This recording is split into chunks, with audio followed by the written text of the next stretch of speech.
তোমাকে এই ফর্মটা সম্পূর্ণ ফিল আপ করতে হবে। তুমি কোন পোস্টের জন্য অ্যাপ্লাই করছো এবং তুমি কি ক্যাটাগরি থেকে বিলং করছো, এসসি এসটি ওবিসি। তারপরে তোমার এখানে তোমার নিজের নাম লিখতে হবে, বাবার নাম লিখতে হবে, ডেট অফ বার্থ লিখতে হবে, A to Z। অর্থাৎ এটা হচ্ছে একটা অফলাইন ফর্ম, যেটা তোমাকে সম্পূর্ণ ফিল আপ করে কিন্তু ঠিকানায় পাঠাতে হবে। তো জয় হিন্দ বন্ধুরা, তোমরা হচ্ছে ডিফেন্স লাভার চ্যানেল।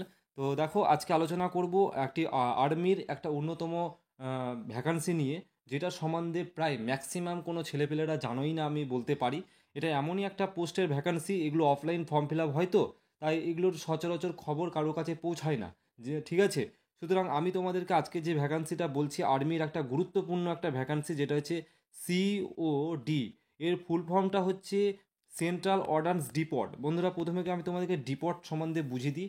ডিপট মানে হচ্ছে গোদাম, যেখানে তোমাদের অস্ত্র টস্ত্রগুলোকে যেখানে সঞ্চয় করে রাখা হয়, অর্থাৎ এক জায়গায় স্টোর করে রাখা হয়। অ্যাকচুয়ালি বলতে গেলে গোলা বারুদ, বোমা, অস্ত্র বিভিন্ন যেই জায়গাগুলো রাখা হয় একটা গোদামের মধ্যে, সেই জায়গাটাকে বলছে ডিপট।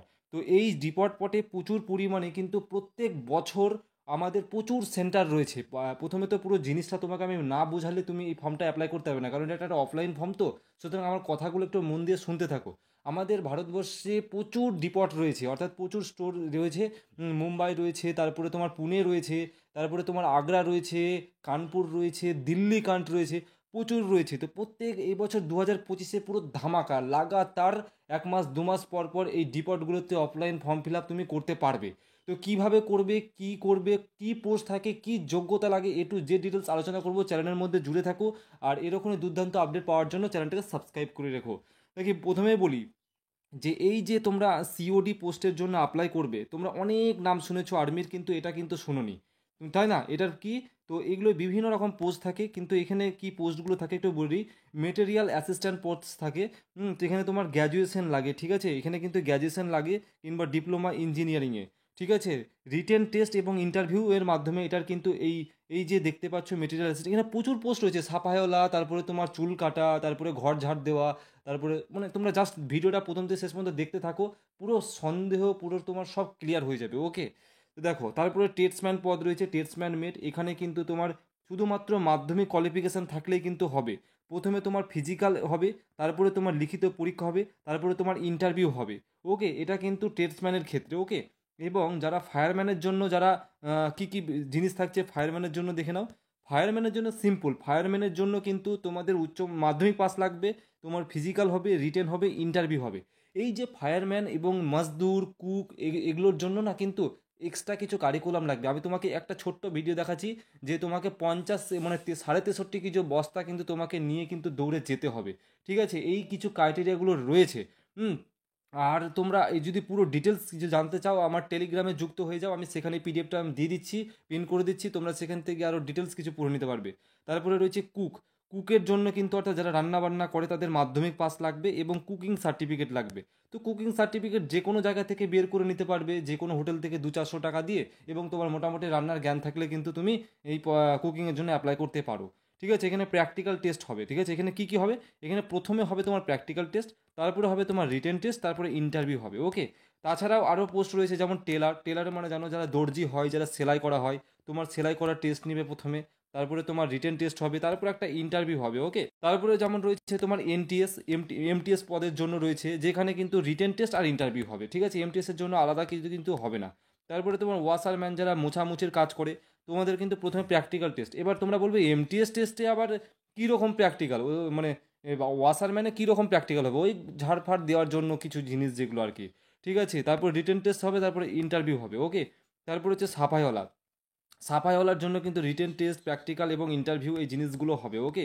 তারপরে রয়েছে বারবার। বারবার মানে তো বুঝতেই পারছো, এখানে কিন্তু প্র্যাকটিক্যাল টেস্ট হবে। তো যারা চুল টুল মোটামুটি ওরকমই, বারবারটা ওরকমই, ওই যে কিছু রিটেন টেস্ট হবে, প্র্যাকটিক্যাল টেস্ট হবে, রিটেন টেস্ট হবে, ইন্টারভিউ হবে, ওকে।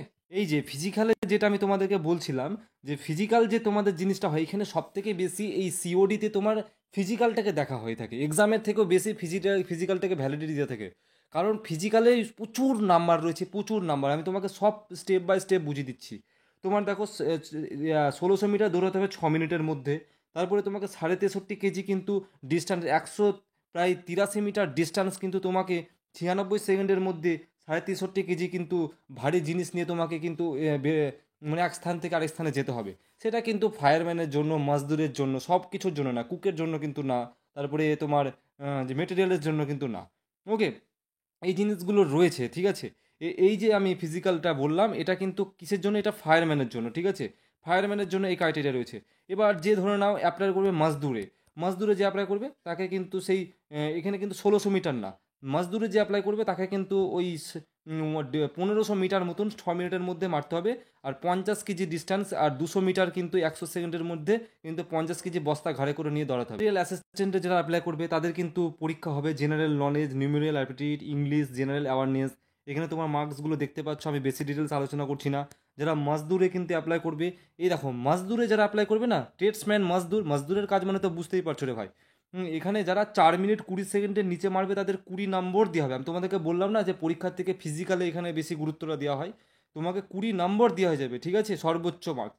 এবং তুমি যদি 4 মিনিট 21 সেকেন্ড থেকে 4 মিনিট 40 সেকেন্ডের মধ্যে মারো, তোমাকে 16 নম্বর দেওয়া হবে। 4 মিনিট 41 থেকে 5 মিনিটের মধ্যে যদি মারো তাহলে তোমাকে 12 নম্বর দেওয়া হবে।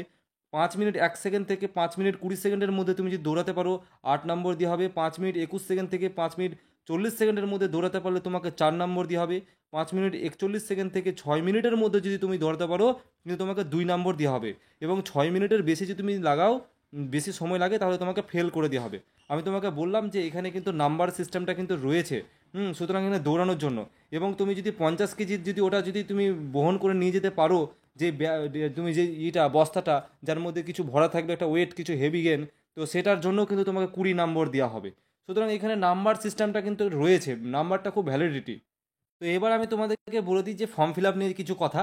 তোমাদের এই ফর্মটা মোটামুটি লাগভাগ তোমরা মোটামুটি 6-7 পাতার মতন অফলাইন একটা ফর্ম তোমরা এই দেখতে পাবে। আমি তোমাদেরকে যে ফরম্যাটটা দেখালাম, এই সেম ফরম্যাটই থাকবে যখন যেখানে যে সেন্টার থেকে ভ্যাকান্সিটা ছাড়া হয়, সেখানে জাস্ট অ্যাড্রেসটা ফিল আপ করে তোমরা পাঠাতে হয়। তো এই 2025 সালে একবারে লাগাতার দেখবে প্রত্যেকটা সেন্টারে এই অফলাইন ফর্মগুলো তোমরা সব আমি তোমাদেরকে লাইভ আরও কিছু দেখাচ্ছি, ঠিক আছে, তোমরা দেখো। তো দেখো আমাদেরই একটা গ্রুপ রয়েছে, পুরো এই সিওডির একটা আমার একটা গ্রুপ রয়েছে, সেই গ্রুপের মধ্যে আমি জয়েন হয়ে আছি। সেখানে অল মেম্বার রয়েছে, পুরো ইন্ডিয়ার সব জায়গা থেকে মেম্বাররা রয়েছে। তো একজন বলছে যে স্যারজি, আমাদের একটা গ্রুপের যে হেড, তাকে আমরা সব স্যার বলে সম্বোধন করি। তো বলছে স্যারজি, मैं सीओडी दिल्ली कंटन में फॉर्म फिलअप किया था, पर अभी तक कोई कॉल लेटर नहीं आया है, तो बता सकती है कब तक आएगा। অর্থাৎ এ বলছে যে ও দিল্লি, ও বললাম না বিভিন্ন সিওডি তোমার এক একটা সেন্টার রয়েছে। তো দিল্লি সিওডি সেন্টারে এই কল লেটার, তোমরা তোমরা যে পোস্টটা করছো অফলাইনে, যে পোস্টগুলোতে করছো, অনেকে বলছে কল লেটার আসে না। একদম ভাই, আমি তোমাদেরকে লাইভ প্রুফ তোমাদেরকে ফিজে, তোমার কল লেটার তুমি যদি সঠিকভাবে ফর্ম ফিল আপ করো না, তোমার কল লেটার আসবে, এবারে 100% আসবে, আমি তোমাদেরকে বলে দিতে পারি। সঠিকভাবে তো কেউ ফর্ম ফিল আপই করতে পারে না, ঠিক আছে। তো মানে কি বলবো, 2025-এ দেখো জানুয়ারি মাস থেকে লাগাতার প্রত্যেকটা ক্যান্টনমেন্টের ভ্যাকান্সি কিন্তু এবার ধীরে ধীরে তোমরা সব পেতে থাকবে। তো একবারে তোমাদেরকে অফিসিয়ালিভাবে ফর্ম ফিল আপ করে আমি সব জানিয়ে দেবো। চ্যানেলের সাথে জুড়ে থেকো। এই পর্যন্ত জয় হিন্দ, সুস্থ থেকো, ভালো থেকো।